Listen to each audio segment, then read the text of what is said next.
व्यभिचार की कोप में मदिरा का क्या मतलब है? यहाँ बाइबल क्या कहना चाहती है कि उसने अपने व्यभिचार की कोप में मदिरा सारी जातियों को पिलाई है। मैं इसे कैसे समझूं? ये कुछ मेरी समझ से बाहर है। मैं इसे जानना तो चाहता हूं, पर कैसे?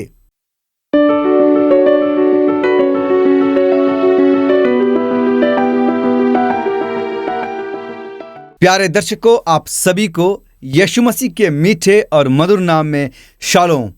और आप यहाँ पर इसीलिए हैं ताकि हम एक नए सवाल के जरिए से परमेश्वर के वचन में गहरा गोता लगा सकें, उससे हम गहरा अध्ययन कर सकें। और आज की इस वीडियो में आप सभी का स्वागत करता हूं। और आज आप यहाँ पर हो सकते हैं ताकि हम एक नए सवाल के जरिए से परमेश्वर के वचन से उन गहरे अध्ययन को कर सके जो हमें यीशु मसीह के दूसरे आगमन के लिए तैयार करेंगे। तो क्या आप तैयार हैं? आइए चलते हैं आज एक नए सवाल के साथ। जैसे आप जानते हैं कि हम पिछली कुछ वीडियो से कुछ खास विषयों के बारे में सीख रहे हैं, खास करके उस विषय के बारे में जो हमें यह बताता है कि इस अंत समय में, इस आखिरी समय में एक वर्तमान संदेश या वर्तमान सत्य क्या है। और वर्तमान संदेश जो 3 दूतीय संदेश में या त्रिदूतीय संदेश में हम पाते हैं, 3 स्वर्गदूतों के संदेश में हम पाते हैं, और उससे हम पहले और दूसरे संदेश को पढ़ चुके हैं।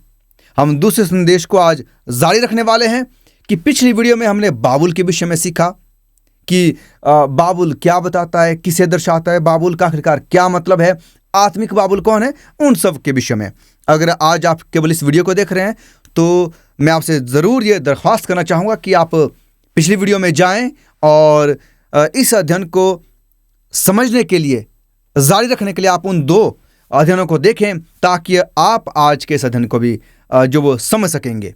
तो आइए ज़्यादा देर ना करते हुए हम आगे चलेंगे और आज के इस अध्ययन को जारी रखेंगे। पर इसके लिए मैं पहले आपको दूसरे स्वर्गदूत के संदेश का जो आयत है उसमें पढ़ना चाहता हूं। प्रकाशित वाक्य उसका 14 अध्याय उसकी 8 आयत। प्रकाशित वाक्य उसका 14 अध्याय उसकी 8 आयत। आइए पढ़ते हैं। फिर इसके बाद एक और दूसरा स्वर्गदूत यह कहता हुआ आया कि गिर पड़ा वो बड़ा बाबुल, गिर पड़ा जिसने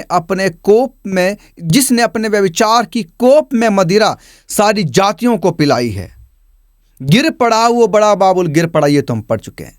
इसका क्या मतलब है, कैसे हम जाने, बाबुल कौन है, यहाँ किसे बता रहा है, आप पिछली वीडियो में देख सकते हैं। लेकिन आज हम इसका जो आखिरी हिस्सा बच गया है कि क्या क्या उसने, गिर पड़ा वो बड़ा बाबुल, गिर पड़ा जिसने, यानी कि बाबुल ने अपने व्यभिचार की कोप में मदिरा सारी जातियों को पिलाई है। इसका क्या मतलब है? मेरे प्यारो, पिछली वीडियो से आप ये जान गए होंगे, समझ गए होंगे कि क्यों कहा गया है कि गिर पड़ा वो बड़ा बाबुल, गिर पड़ा। तो व्यभिचार की कोप में मदिरा का क्या मतलब है? यहां बाइबल क्या कहना चाहती है कि उसने अपने व्यभिचार की कोप में मदिरा सारी जातियों को पिलाई है। मैं इसे कैसे समझूं? ये कुछ मेरी समझ से बाहर है। मैं इसे जानना तो चाहता हूं, पर कैसे? बाइबल कहाँ इसका जिक्र करती है, कैसे बताती है बाइबल कि मैं इसे उसी तरीके से समझ सकूं जिस तरीके से यहाँ पर परमेश्वर हमें बताना चाहते हैं। क्या आप तैयार हैं? चलिए आगे बढ़ते हैं और इसे सीखते हैं, जानते हैं कि परमेश्वर का वचन हमें इसे कैसे सिखाते हैं। मेरे प्यारो, ध्यान रखें कि हम परमेश्वर के वचनों को, हम चाहते हैं कि बाइबल खुद ही अपने सवालों के जवाब दे। तो हम यहाँ पूरी कोशिश करेंगे कि बाइबल जो सवाल आज फिर से उठाए कि व्यभिचार की कोप में मदिरा का क्या मतलब है। क्या यहाँ पर बाइबल कहना चाहती है कि उसने अपने व्यभिचार की कोप में मदिरा सारी जातियों को पिलाई है? मैं इसे कैसे समझूं? तो हम चाहेंगे कि बाइबल इसका जवाब स्वयं दे। तो आइए खोजते हैं बाइबल में और जानते हैं। दूसरे स्वर्गदूत का संदेश जो वो स्पष्ट रूप से दर्शाता है कि बाबुल ने सभी राष्ट्रों को अपने व्यभिचार की वो कोप में, यानी कि प्रकोप वाली मदिरा पिलाई है। वो पिलाता है, इसका क्या मतलब है?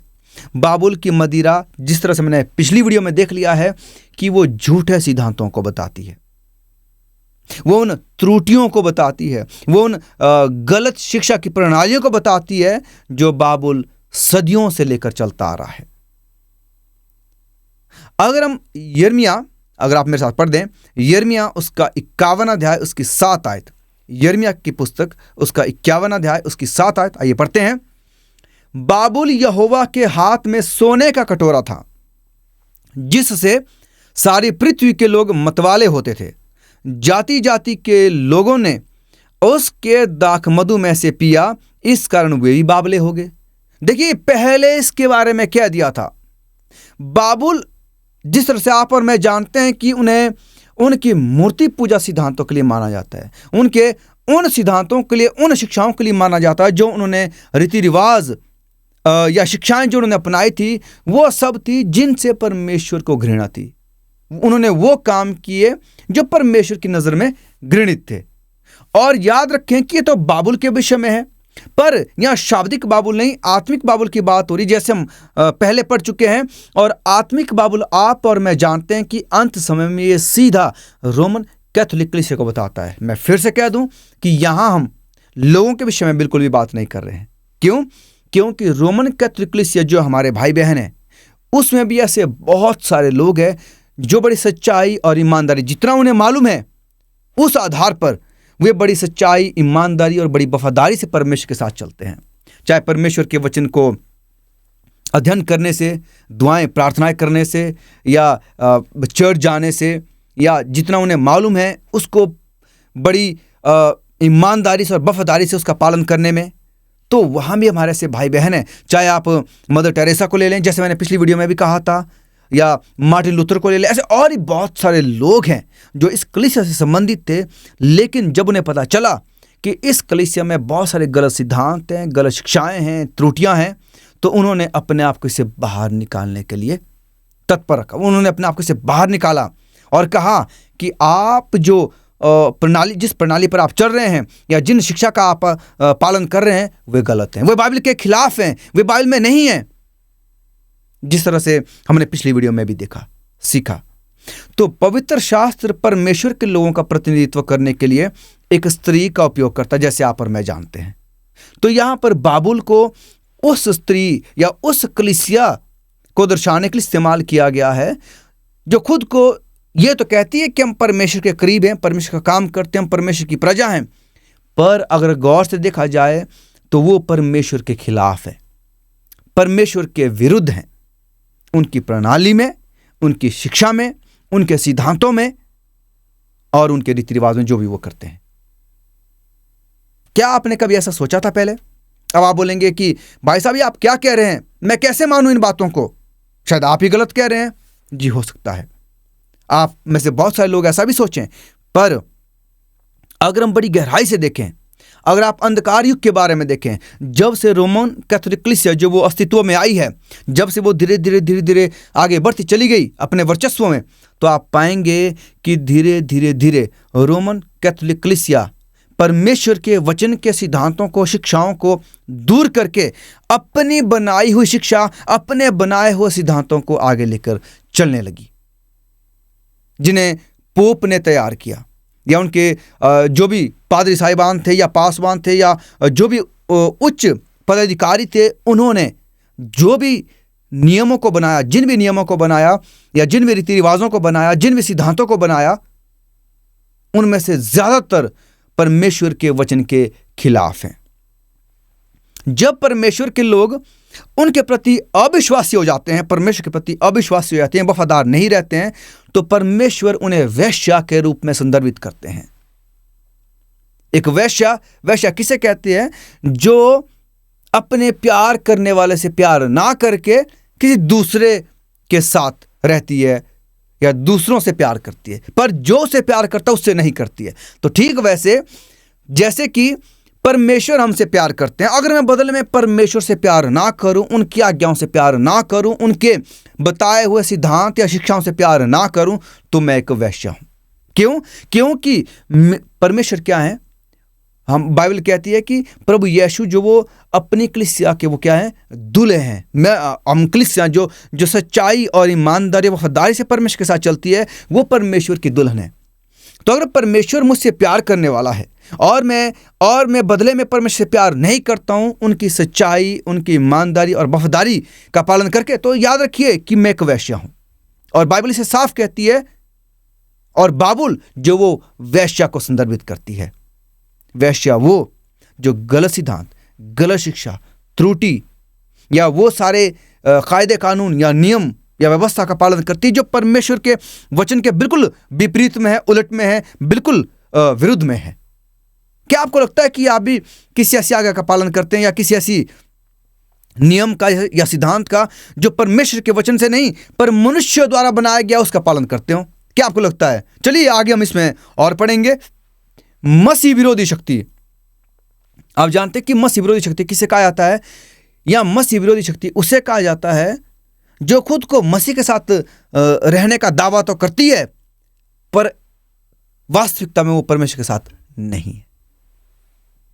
अगर आप रोमन कैथोलिक के इतिहास को बड़ी गौर से पढ़ें तो अंधकार युग का एक ऐसा समय हुआ था जो 538 ईस्वी पूर्व से लेकर 1798 तक चला था, जिसमें पोप का वर्चस्व इतना बढ़ चुका था और इतिहास कहता है कि उसमें रोमन कैथोलिक कलीसिया या रोमन कैथोलिक के जो उच्च पदाधिकारी थे उनके जरिए से, या पोप तंत्र थे या कोई और लोग थे, उनके जरिए से इतने लोगों को मौत के घाट उतार दिया गया था जिसकी संख्या 5 मिलियन से लेकर 10 मिलियन तक है। अब आप सोच सकते हैं कि क्या वो परमेश्वर के लोग हो सकते हैं? क्या इन्हें परमेश्वर की कलीसिया कहा जा सकता है? मैं फिर से कह दूं कि मैं लोगों के विषय में बात नहीं कर रहा हूं, मैं उन सिद्धांतों, उन प्रणालियों, उन झूठी शिक्षाओं जो परमेश्वर के खिलाफ है उनके विषय में बात कर रहा हूं। हो सकता है कि आप नहीं जानते हैं, पर आज जब आप इस बात को जान गए हैं कि उसमें ऐसी बहुत सारी बातें हैं जिनका मैं भी जिक्र करने वाला हूं, पिछली वीडियो में भी जिक्र किया है, तो आप जान पाएंगे कि ये कौन सी शिक्षाएं हैं। हालांकि समय बीतने के साथ साथ जो वो उन्हें ईश्वरीय सिद्धांतों को त्याग दिया कि जब तक वो पतित नहीं हो गई और भ्रष्ट और संसारिक नहीं हो गई। आज आप इस कलीसिया में देखेंगे तो उनमें बहुत सारी दुनियावी सिद्धांत हैं, यहां तक कि उन्होंने परमेश्वर के वचन को ही बदल दिया, परमेश्वर की आज्ञाओं को ही बदल दिया। क्या आप जानते हैं कि रोमन कैथोलिक कलीसिया सीधे तौर से मूर्ति पूजा करती है? क्या आप जानते हैं? आप बोलेंगे नहीं नहीं भाई, आप ये क्या कह रहे हैं?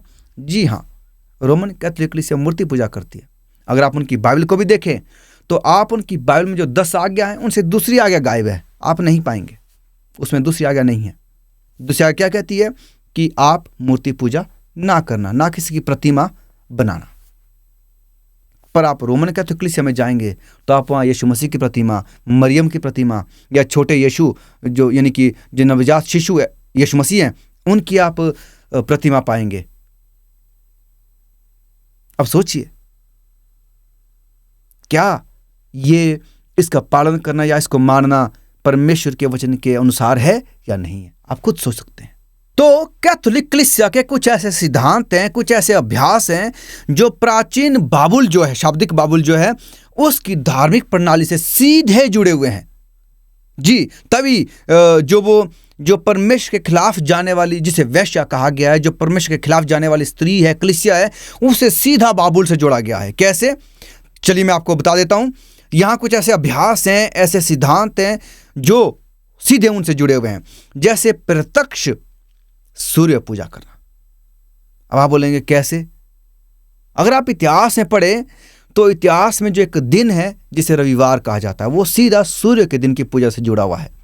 और आज दुनिया में ऐसी बहुत सारी कलीसियाएं हैं जो रविवार को उपासना करती है। क्या आप जानते हैं कि आप रविवार को क्यों उपासना करते हैं? मैं उनसे पूछ रहा हूं जो करते हैं। मैं ये नहीं कह रहा हूं कि आप गलत हैं या बुरे हैं, नहीं, मैं सिर्फ एक सवाल आपके सामने रख रहा हूं। सिर्फ हमें सोच विचार करना है मेरे प्यारों, हमें सोचना है, हमें विचार करना है कि मैं अगर मसीह में हूं, अगर मैं मसीह का अनुसरण कर रहा हूं तो क्या मैं सही दिशा में हूं या नहीं हूं, ये हमें जरूर सोचना है।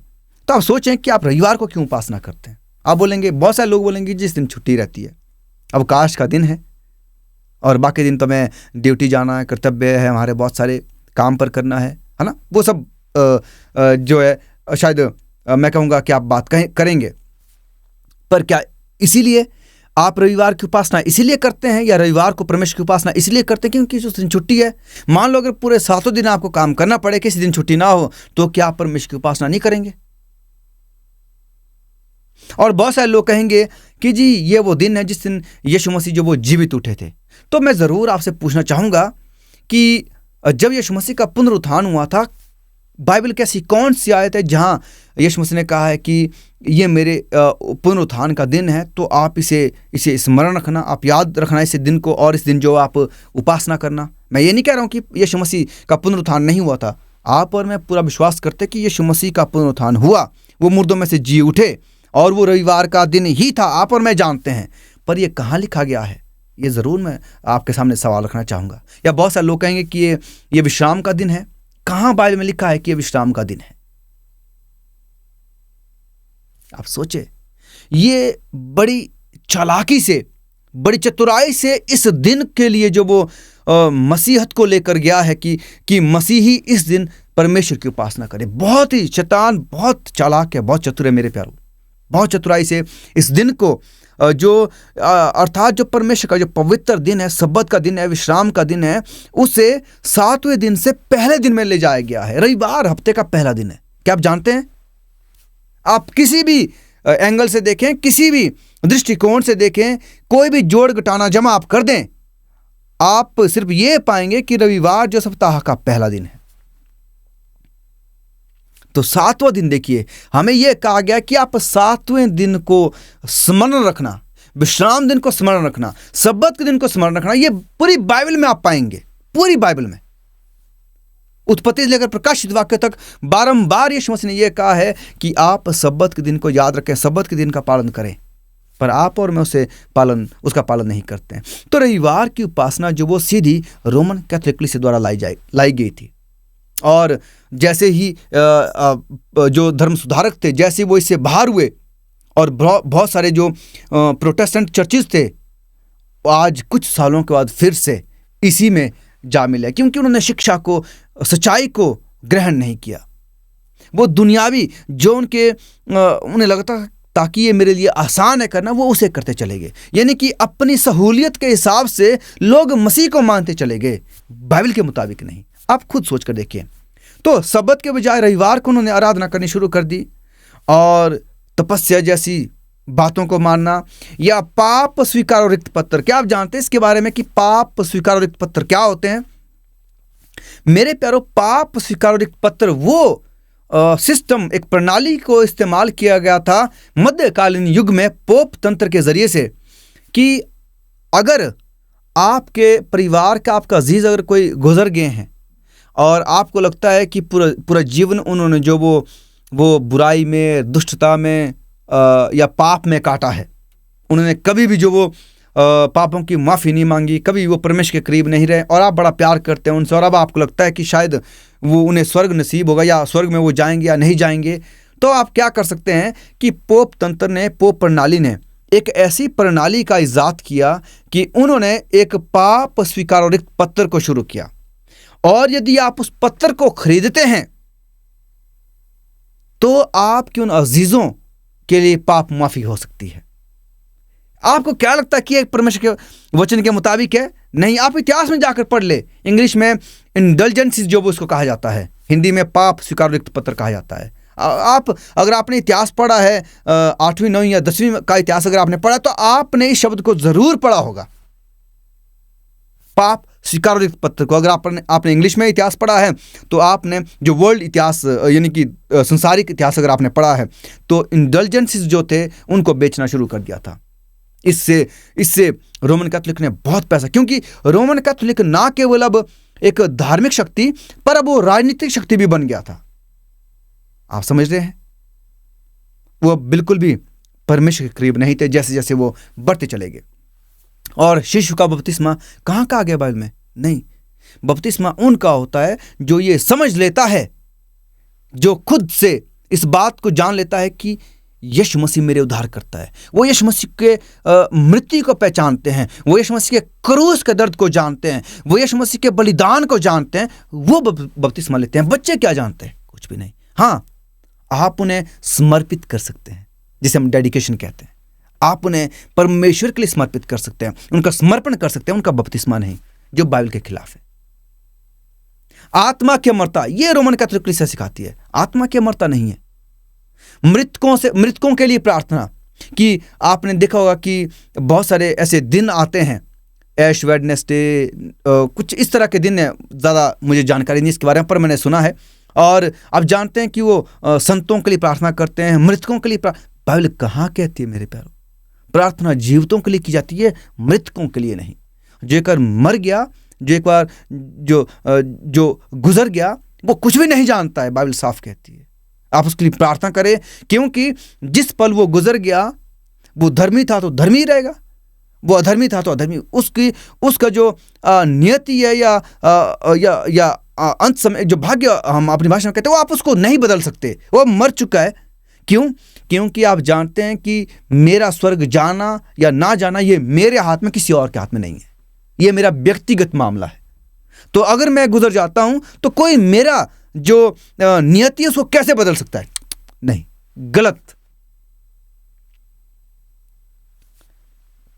और ऐसे बहुत सारे हैं, रोजरी, माला या लंबा बड़ा पादरी का ताज, उनका पहनावा और क्रूस का पहनाया जाना, मोमबत्तियां, शुद्धिकरण का स्थान, ये सब बेफर वगैरह या लिम्बो वगैरह आपने बहुत ही सुना होगा। तो ये सब अपनी तरफ से बनाए गए हुए सिद्धांत हैं जो बाइबल से बिल्कुल भी मेल नहीं खाते। इसलिए मैंने कहा कि इसे बाबुल कहा गया, इसे वेश्या कहा गया है मेरे प्यारों। क्यों? क्योंकि इन्होंने सच्चे परमेश्वर को छोड़कर, मैं लोगों के विषय बात नहीं कर रहा हूं, मैं प्रणाली, सिद्धांत, क्योंकि जो इसके बड़े बड़े पोप थे या बड़े बड़े कार्डिनल्स थे या बिशप थे, उन्होंने इनको बदल कर जो उन्हें अच्छा लगा कि हमें ये करना चाहिए, उसे सामने लेकर आ गए, जो गलत है, बाइबल के खिलाफ है। आप उन प्रणालियों को मान रहे हैं जो बाइबल में है ही नहीं, और जो बाइबल में है उनका कोसों दूर तक आपका और मेरा रिश्ता नहीं है। अब सोचें, तो जैसे बाबुल ने उन घृणित काम को किया जो परमेश्वर के खिलाफ थे, ठीक वैसे इस आत्मिक बाबुल ने, इस वेश्या ने उन कामों को किया जो परमेश्वर की नजर में घृणित है। तो दोस्तों, ये झूठे सिद्धांत या शिक्षाएं या त्रुटियां जो मैंने पढ़ी, जो रोम, जो पोप ने मूर्ति पूजक बाबुल जो है उससे प्राप्त किए हैं, वहां से धीरे धीरे चलते आगे, और इन्होंने भी क्या कर लिया, उसको अपना लिया। मेरे प्यारों, जब हम मसीह के पीछे चलना शुरू करते हैं तो हम दुनियादारी को पीछे छोड़ते हैं, दुनिया के रीति रिवाजों को, दुनिया की बातों को पीछे। मैं लोगों के विषय में नहीं कह रहा हूँ, हमें लोगों से प्रेम करना है, मोहब्बत करनी है, वो कोई भी हो, हमारे कोई भी किसी भी विश्वास के भाई हो, हर एक से मोहब्बत करनी है, प्रेम करनी है, एक अच्छा संबंध बनाना है, उनके साथ मिलना जुलना है, उठना बैठना है। पर इसके लिए ज़रूरी नहीं है कि मैं दुनिया की जो संसार के जो रीति रिवाज है उनके साथ भी चलना शुरू करूं। नहीं, हमें सिर्फ और सिर्फ परमेश्वर का जो वचन है उसके अनुसार चलना है। मेरे प्यारों, क्या आप समझ पा रहे हैं, जान पा रहे हैं कि हम कहाँ खड़े हैं, हमारी क्या स्थिति है एक मसीह होने के नाते? जरा सोचें, विचार करें, गौर करें कि मैं एक मसीह होने के नाते कहां पर हूं। तो मेरे प्यारों, यहां हमें ध्यान रखना बहुत आवश्यक है कि किस तरह से परमेश्वर ने कहा कि गिर पड़ा वो बड़ा बाबुल गिर पड़ा। क्यों? क्योंकि वो परमेश्वर के मुताबिक बिल्कुल भी नहीं चलता, परमेश्वर के वचन के मुताबिक बिल्कुल भी नहीं चलता। मैं आपके लिए जो हमने पिछले प्रकाशित वाक्य और दानियल पर हमने जो वीडियो बनाई थी, तैयार की थी, उनमें से एक अध्ययन है जिसे मैं संलग्न करूंगा, नीचे डिस्क्रिप्शन में आप जाएं और उसे देखें। तो वहां पर मैं आपसे बातचीत करूंगा, वहां पर आप सीखेंगे कि रोमन कैथोलिक कलीसिया ने कैसे परमेश्वर की व्यवस्था को बदल दिया, कैसे उन्होंने परमेश्वर के उस विश्राम दिन के समय को बदल दिया, कैसे उन्होंने उन आज्ञाओं को बदल दिया, दूसरी आज्ञा को निकाल ही दिया, और जो 10वीं आज्ञा उसके 2 भाग कर दिए उन्होंने। आप जानते हैं कि बाइबल साफ कहती है कि ना तो कोई इसमें जोड़े ना तो कोई इसे निकाले। अब आप सोच सकते हैं कि कहीं आप एक ऐसी कलीसिया का भाग तो नहीं है जो खुद परमेश्वर के खिलाफ है और जो कलीसिया में है उन्हें भी परमेश्वर के खिलाफ करना चाहती है। तो आप इस पर जरूर गौर करें। तो यहां पर कहा गया है कि उसके व्यभिचार की जो कोप में मदिरा है, यहां सिर्फ यह नहीं लिखा हुआ है, यहां लिखा हुआ है कि बल्कि उसने उसके व्यभिचार की क्रोध की, यानी कि कोप में, यानी कि क्रोध की मदिरा उसने सारी जातियों को पिलाई। इसका क्या मतलब है? अगर आप देखेंगे मेरे प्यारों, जो एक क्रोधित वेश्या होती है उसका क्रोध जो वो बहुत भयंकर और दुष्ट होता है। आप कहीं ना कहीं आपने देखा होगा या पढ़ा होगा, सुना होगा। वो वेश्या जो अपने हमलावरों के प्रति जो व्यक्त किया गया जो प्रेम होता है, वो सच्चे प्रेम से नहीं बल्कि घृणा से पैदा होता है। आपने बहुत सारे या तो डॉक्यूमेंट्रीज देखी होगी या कहीं आपने देखा होगा, तो आपने पाया होगा कि एक वेश्या का जो क्रोध होता है वो बहुत भयंकर और दुष्ट होता है। हो सकता है कि आपको लगे कि वो आपसे लगता है किसी को शायद कि वो किसी से प्रेम करती है, पर वो प्रेम नहीं, वो घृणा होती है। आप समझ रहे हैं? तो यह एक व्यभिचारी महिला के प्रतिशोध की तरह है, जो अपने हमलावरों को प्यार देने के कार्य में जानबूझकर उन्हें घातक मृत्यु की ओर लेकर जाती है। तो याद रखिए कि जो ये झूठे सिद्धांत हैं या झूठी जो कलीसिया है, पर जो अपने आप को परमेश्वर की कलीसिया कहती है, ये कहीं ना कहीं बाहरी तौर से ऐसे लग रहे हो कि ये बड़ी खूबसूरत कलीसिया है, परमेश्वर की बहुत ही पवित्र कलीसिया है, यहाँ पर बहुत पवित्र जन आपको इस कलीसिया में मिलेंगे। लेकिन अगर बड़े गौर से देखेंगे, एक तरफ को बाइबल, एक तराजू में एक तरफ को बाइबल रखेंगे और एक तरफ को जो आप इस कलीसिया को रखेंगे, तो आप पाएंगे कि यह कलीसिया बिल्कुल भी बाइबल के साथ नहीं चलती है। इसमें बहुत सारे लोग ऐसे हैं जो बड़ी ईमानदारी और वफादारी से परमेश्वर के साथ चलना चाहते हैं। मैं सिर्फ रोमन कैथोलिक कलीसिया नहीं, पर इनकी चपेट में जो और ही बहुत सारे लोग आए हैं, इनके पीछे पीछे जो और ही बहुत सारी कलीसियाएं चल रही हैं। आज मैं कहूँगा कि जितने भी कलीसियाएं आज रविवार का पालन करती है, वो सब रोमन कैथोलिक कलीसिया से क्या हुई हैं, उनसे उन्होंने सीखा है, उनसे वो प्रभावित हुई हैं। मेरे प्यारो, अगर आपने नहीं सोचा आज तक, तो आज ज़रूर सोच लें कि क्या मैं सचमुच में मसीह का अनुसरण कर रहा हूँ, सच्ची बाइबल की सच्ची शिक्षा का अनुसरण कर रहा हूँ, या फिर मैं दुनिया के लोगों के पीछे चल रहा हूँ, या मैं कलीसिया के पीछे चल रहा हूँ। वो कलीसियाएं जो मनुष्य या निर्मित जो सिद्धांत है उन पर चल रही है, या बाइबल आधारित सिद्धांत पर चल रही है। मैं कौन से सिद्धांतों पर चलता हूँ, ये खुद आप और मैं सोचें। दूसरों के बारे में नहीं, खुद अपने बारे में सोचें कि मैं बाइबल आधारित सिद्धांतों पर चल रहा हूं या नहीं चल रहा हूं। अगर मैं अपने आप को मसीह कहता हूं, क्या मैं सचमुच में सच्चाई पर चलता हूं या नहीं चलता हूं। प्रकाशित वाक्य 18 के 4 जो है वो बड़ी खूबसूरत आयत है। वो कहती है, आइए मैं पढ़ता हूं, प्रकाशित वाक्य 18 की 4। फिर मैंने स्वर्ग से किसी और का शब्द सुना कि हे मेरे लोगों, उस में से निकल आओ कि तुम उसके पापों में भागी ना हो और उसकी विपत्तियों में से कोई तुम पर आ ना पड़े। देखिए मेरे प्यारों, साफ लिखा गया है, परमेश्वर अभी भी अपने लोगों से प्यार करते हैं। बेशक वो कहीं और हैं, चाहे वो उसकी सच्चाई का पालन कर रहे हैं या नहीं कर रहे हैं, पर परमेश्वर अभी भी उनसे बहुत प्रेम करते हैं और उनसे कहते हैं कि हे मेरे लोगों। वो उन्हें भी अपने लोग कहते हैं, अपना जन कहते हैं, अपने बच्चे कहते हैं, और कहते हैं कि हे मेरे लोगों, उस में से निकल आओ। किस में से? उस बाबुल में से निकल आओ, उन गलत शिक्षाओं में से निकल आओ, उन त्रुटियों में से निकल आओ, उन झूठे सिद्धांतों में से निकल आओ, उन बातों में से जो परमेश्वर के वचन के खिलाफ है, उनमें से निकल आओ, ताकि तुम उनके पापों में भागे ना हो। आजकल मेरे प्यारों, पाप ये नहीं रह गया है जो हमें लगता है कि धोखेबाजी करना या फिर चोरी करना, झूठ बोलना, ये तो है ही। पर मैं कहूँगा कि आज पाप, साधारण शब्दों में अगर मैं कहूँ, सीधे शब्दों में, तो पाप वो है जहाँ पर हम परमेश्वर के खिलाफ है, उनके बातों के खिलाफ है, उनके वचन के खिलाफ है, उनकी आज्ञाओं के खिलाफ है। बाइबल साफ कहती है, अगर आप पहला यूहन्ना 3:4 पढ़ें, कि पाप जो वो क्या है, परमेश्वर की व्यवस्था के खिलाफ होना क्या है, पाप है। तो अगर आप और मैं परमेश्वर की बातों या परमेश्वर की आज्ञा या उनकी व्यवस्था के खिलाफ हैं, तो आप और मैं पाप में हैं। तो इसलिए कहते हैं कि उनमें से निकल आओ कि आप पाप के भागी ना हो। क्या मतलब है? कि हम परमेश्वर की आज्ञा को मानो, दुनिया की आज्ञाएं नहीं। परमेश्वर के सिद्धांतों को माने, बाइबल के सिद्धांतों को माने, दुनिया में मनुष्य के बनाए हुए सिद्धांतों को नहीं, ताकि वो जो विपत्तियां उन दुष्टों पर पड़ने वाली है, वो उन लोगों पर ना पड़े जो परमेश्वर के साथ बड़ी वफादारी और ईमानदारी से चलना चाहते हैं। तो मेरे प्रियो, आज आप और मैं जान गए हैं, और हम उन सच्चाइयों को जानने के बाद, क्या सच है क्या झूठ है, उन सबको जानने के बाद, अगर आप में आज भी बाबुल में रहना ही चुनते हैं, या फिर उस सच्चे दिन में उपासना नहीं करते हैं, या अभी भी उन सिद्धांतों या उन झूठी शिक्षाओं का पालन करते हैं, उनको मानते हैं, तो मेरे प्यारो फिर उसके बाद आपके मेरे लिए कोई रास्ता नहीं रह गया है। यीशु मसीह का आना बहुत करीब है।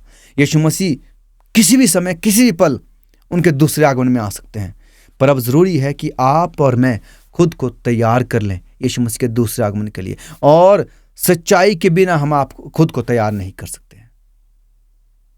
क्योंकि अगर आप यशाया उसकी 26:2 पढ़ेंगे तो वहां पर साफ लिखा गया है कि कहते हैं फाटकों को खोलो ताकि सच्चाई का पालन करने वाली धर्मी जाति प्रवेश करे। कौन? जो सच्चाई का पालन करती है वो धर्मी जाति। तो क्या आप और मैं सच्चाई का पालन करते हैं? पौलुस ने भविष्यवाणी के जरिए से भी ये बात कह दी थी। दूसरा थिस्सलुनीकियों 2:9-12 में, दूसरा थिस्सलुनीकियों 2:9-12 में उन्होंने यहाँ कह दिया था कि उस अधर्मी का आना शैतान के कार्यों अनुसार सब प्रकार की झूठी सामर्थ और चिन्ह और अद्भुत के काम के साथ और नाश होने वालों के लिए अधर्म के सब प्रकार के धोखे के साथ होगा। तो शैतान जो वो पूरी कोशिश कर रहा है कि आपको और मुझको धोखे में ही रखे। क्या आप और मैं धोखे में रहना चाहते हैं? कभी हम सच्चाई में बने रहना चाहते हैं, परमेश्वर के वचन में बने रहना चाहते हैं। क्या आप मेरे प्यारों में बने रहना चाहते हैं? तो आज शैतान जिस तरह से बाइबल कहती है, पतरस भी कहता है, शैतान जो वो इतनी गर्जना से आता है और अपना सा मुंह फाड़ कर, कहते हैं सिंह आता है कि किसको वो फाड़ खाए, यानी कि बहुत क्रोधित है शैतान। और आप जानते कि जो गुस्से की या क्रोध की जो मदिरा होती है, जिसे कहा गया है, वो सबको अपने लपेटे में ले लेती है, अपनी चपेट में ले लेती है। तो इसलिए कहा गया है, जिसने अपने कोप में मदिरा की को सारी जातियों को पिलाया है। जिसने, यानी कि रोमन कैथोलिक कलीसिया ने अपने कोप में, यानी कि झूठे सिद्धांतों को सारी जातियों को, पूरी दुनिया को पिलाया है, या उन सारे मसीहों को पिलाया है, ताकि जब वो भी अनंत मृत्यु की ओर जो उसकी प्रणाली, उसके सिद्धांत, उसके लोगों को लेकर जा रहे हैं, और बहुत सारे लोग जो उसमें शामिल होते जा रहे हैं, जरा ध्यान रखें, गौर करें, ध्यान से परमेश्वर के वचन को पढ़ें, प्रार्थनाएं करें, सच्चाई का अध्ययन कर, सच्चाई का पालन करने के लिए उसका अध्ययन करते रहें। मेरे प्यारों, परमेश्वर जब हम आपसे मांगते हैं तो परमेश्वर ने कहा है कि आप मुझसे मांगो मैं तुम्हें दूंगा। परमेश्वर ने कहा है कि तुम मुझसे मांगो सच्चाई पर चलना। आत्मा, हम परमेश्वर से पवित्र आत्मा को मांगे जो हमारी पूरी मदद करे सच्चाई पर चलने के लिए। तो आज आखिरी समय है कि हम सच्चाई पर चलें, हम परमेश्वर के वचन का ही अनुसरण करें, परमेश्वर के कलाम का ही अनुसरण करें। दुनिया में आप खुद जब भी जो भी आप पालन करते हैं जिंदगी में, जरा गौर कीजिएगा कि ये बाइबल में है या नहीं है। बस ये सवाल अपने आप से पूछ लीजिएगा। हमेशा हमेशा इस सवाल को अपने आप से पूछना कि मैं जिस चीज़ का पालन कर रहा हूँ, या जिस चीज़ को मैं मान रहा हूँ, जो रीति रिवाज में मानता हूँ, या जिस चीज़ का मैं अभ्यास कर रहा हूँ, जिस शिक्षा का मैं पालन कर रहा हूँ, क्या वो बाइबल के मुताबिक है या नहीं है। बस इस सवाल को अपने आप से पूछ लें और आप सब जान जाएंगे। बस इस सवाल को अपने जहन से अपने आप से पूछ लें। प्रार्थना में ज़रूर परमेश्वर से पूछें कि क्या मैं सच में आपकी सच्चाई का पालन कर रहा हूँ या नहीं कर रहा हूँ। कहीं मैं मसीह में होता हुआ भी कहीं गुम तो नहीं हो जाऊँगा आखिर में। तो ये सवाल ज़रूर अपने आप से पूछें मेरे प्यारे, क्योंकि शैतान किसी ना किसी ज़रिए से परमेश्वर के लोगों को परमेश्वर से दूर करना चाहते हैं। जबकि लोगों को लग रहा है कि मैं परमेश्वर में हूँ, पर वो है नहीं, एक्चुअली वास्तव में वो परमेश्वर में है नहीं। तो इसका हमें बड़ा ध्यान रखना है, बड़ा गौर करना है, बड़ा सोच विचार करना है कि हम सच्चाई का पालन करें, सच्चाई में ही आगे बढ़ें और सच्चाई को लोगों तक पहुंचाएं। तो मेरे प्यारों, अगले अध्ययन में हम इस विषय पर ज़रूर विचार करेंगे कि तीसरे स्वर्गदूत का संदेश क्या है। तो आज जैसे हमने पढ़ा, जहाँ पर परमेश्वर ने हमें बताया कि हम उस बाबुल से बाहर निकल आएँ, परमेश्वर अभी भी हमें बाहर बुला रहे हैं। अगर किसी भी तरह से आपका कोई सवाल है, कोई विचार है, या कुछ आपको समझ में नहीं आया है, कोई भी आपके मन में शंका है, संदेह है, तो ज़रूर आप कमेंट में लिखें, ज़रूर हम उस पर बातचीत करेंगे, साझा करेंगे कि कैसे हम सच्चाई को पहचान सकते हैं, जान सकते हैं और अपने जीवन में उसका पालन कर सकते हैं। आप प्रार्थना करते रहें, परमेश्वर से मांगते रहें सच्चाई पर चलने के लिए वो सामर्थ, वो शक्ति जो केवल परमेश्वर दे सकते हैं, ताकि हम, आप और मैं, एक दूसरे की पूरी मदद कर सके सच्चाई में बने रहने के लिए और सच्चाई में आगे बढ़ने के लिए, ताकि यीशु मसीह जब दूसरे आगमन में आए तो आप और मैं दुनिया के लोगों के साथ ना रह जाएं, पर यीशु मसीह के साथ उनके अनंत राज्य में प्रवेश कर सके, जिसका यीशु मसीह, वो परमेश्वर, बड़ी बेसब्री से इंतजार करे कि कब हम जो उनके साथ अनंत राज्य में जाकर हमेशा और हमेशा के लिए उनके साथ रह सके, समय व्यतीत कर सके और उनके साथ उस अनंत जीवन का आनंद उठा सके। परमेश्वर की आशीष आप सब पर बहुत आज से बनी रहे। और ज़रूर जो आप अगला जो अध्ययन है हमारा, वो प्रकाशित वाक्य 14 अध्याय उसकी 9 से लेकर 11 तक तीसरे स्वर्गदूत के संदेश के बारे में है, तो आप इन्हें पढ़ लें। अगले वीडियो में हम जो इसके विषय में अध्ययन करेंगे और सीखेंगे कि तीसरे स्वर्गदूत का संदेश क्या है और वो हमें क्या सिखाना चाहता है। इसके बाद जैसे मैंने पढ़ा कि पहले स्वर्गदूत का संदेश जो वो पूरी दुनिया के लिए था, और दूसरे स्वर्गदूत का संदेश जो वो उन लोगों के लिए जो यीशु मसीह को अपना स्वीकार करते हैं, यीशु मसीह को अपना उद्धारकर्ता मानते हैं, यीशु मसीह को वो पहचान जाते हैं कि यही हमारा उद्धार करने वाले परमेश्वर है। और तीसरे स्वर्गदूत का संदेश अब हम देखेंगे कि वो किन लोगों के लिए है। तब तक के लिए परमेश्वर जो आप सब पर बहुत ऐसे आशीष बनाए रखे और हम सबको वो सामर्थ्य दे जो हमें सच्चाई पर चलने के लिए अग्रसर कर सके और हमें आगे बढ़ा सके। ज़रूर आप डिस्क्रिप्शन में जाएं और जो लिंक्स दिए गए उन्हें देखें, उन्हें पढ़ें, ताकि आप इसके विषय में और भी जानकारी प्राप्त कर सके। क्या हम झूठी शिक्षा में तो नहीं है, या हम उस व्यभिचार की कोप मदिरा में तो नहीं बने हुए हैं? उनसे बाहर निकल आए मेरे लोगों, उस बाबुल से बाहर निकल आओ। जो गिर पड़ा है, हमें उसमें बने रहने की आवश्यकता नहीं है, उससे हमें बाहर निकलना है। परमेश्वर हम सबकी मदद करे और हम सब पर बहुत आज से अपना आशीष को बनाए रखे। आमीन।